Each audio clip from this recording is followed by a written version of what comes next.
Ladies and gentlemen, welcome to It's Rainmaking Time. This is Kim Greenhouse. It gives me great pleasure to welcome Birgitta Jónsdóttir from Iceland. She is a member of the Icelandic Parliament. She is a writer, an activist, an artist, a web developer. Actually, most important, she's a poet. And she's here today to talk to us about freedom on the internet, what's going on in Iceland, and press havens. We're going to talk about journalist injunctions and how, in fact, whistleblowing has become criminalized.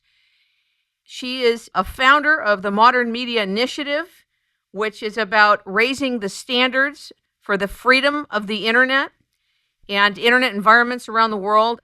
Ladies and gentlemen, welcome Birgitta to It's Rainmaking Time. Good evening in Iceland. Yeah, hi. Very happy to be on the show. I hope that we will have an interesting time discussing these very important issues.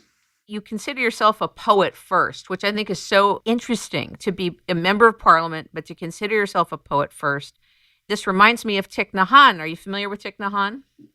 Czech Havel, or from Czech, or? Actually, Thich Nhat Hanh is a Buddhist. He's a peace activist.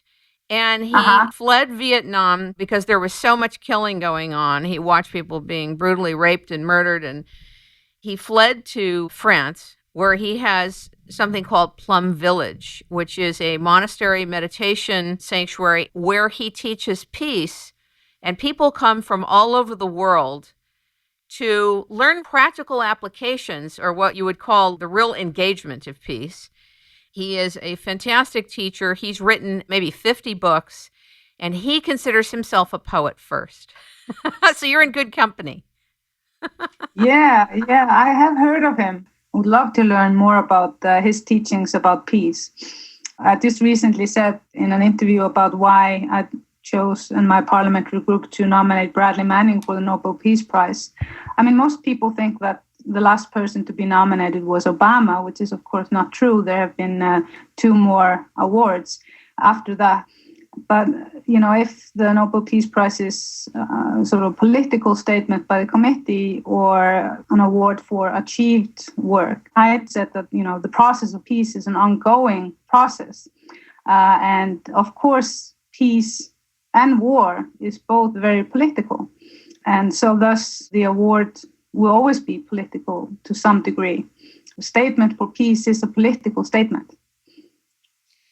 One of the things I've learned through all of this crash course in being a parliamentarian is that I learned, because being political has become a dirty word. It was absolutely not in until recently when people realized that they have to reclaim their power. But being political actually only means having opinions. And it's not about party politics, but the party politics have sort of stolen away from us this very important way of expressing our opinions. And we should be political, we should have opinions. And it doesn't mean that these opinions, even if they are political, are party political. I'll tell you, It's Rainmaking Time covers a lot of solutions and discoveries and ancient and new knowledge. And I noticed that I had a hesitation when the show was founded to do any journalistic work in the area of politics. And I said, why does somebody like me, who's very worldly, have an aversion to it? And then I realized that when I was inviting different people from very different disciplines, very different businesses and industries, who were pioneering things and who were really on the edge of new discoveries and bringing them in, that they were facing political fallout. They were becoming victims. They were attacked by governments. They were attacked by industries. Most of the people that I interviewed were politicized in some way, in a negative way, because they're dancing on the edge of whatever it is that is clarifying solutions and discoveries and new knowledge, or bringing ancient knowledge to the foreground. So even considering to do this interview with you today, I have to tell you, I had to take a deep breath and say, oh my God, under the National Defense Authorization Act, Am I going to be arrested for treason for even talking to you? And it hurts me, and I'm sure it hurts you, that many people that we would consider are strong, they have a strong inner core, they know who they are, they're free-thinking people, are concerned for their well-being to have discussion.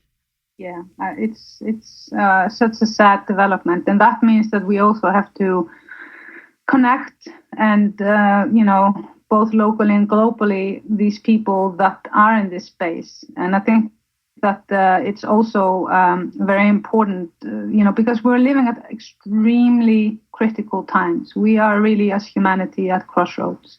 And we will be faced with, extremes on all levels, because we are sort of reaching a balance. And before you get balance, you have all this jiggering and these conflicts.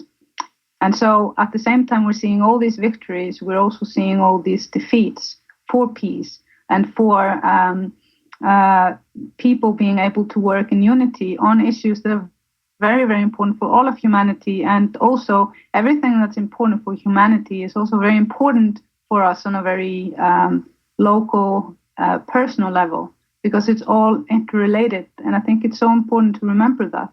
And I think, watching, I have so many friends in the United States, and I have lived there and I have family there.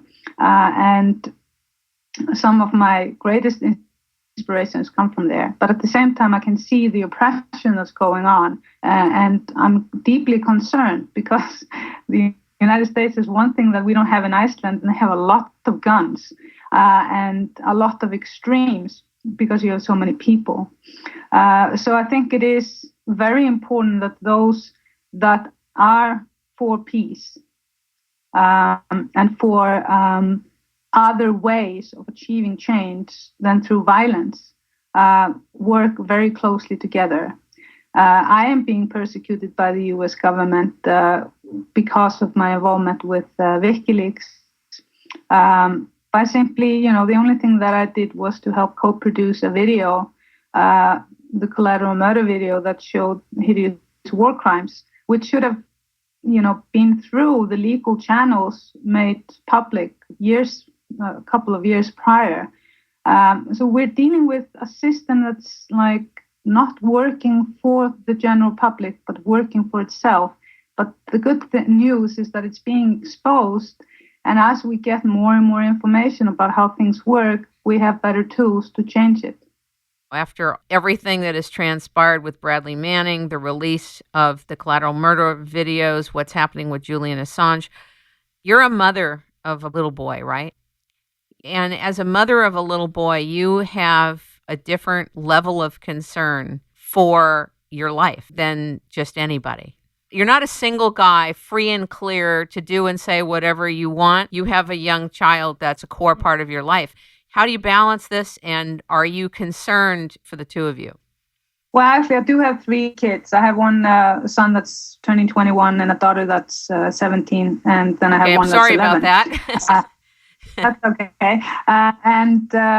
I usually try to leave my kids out of the debate, Sure. But I think I don't worry too much about, the issues that I have with U.S. authorities, because I know that I haven't done anything illegal. And I will not allow what's happening to me on a personal level influence me or make it me less free to speak and say what I feel is important.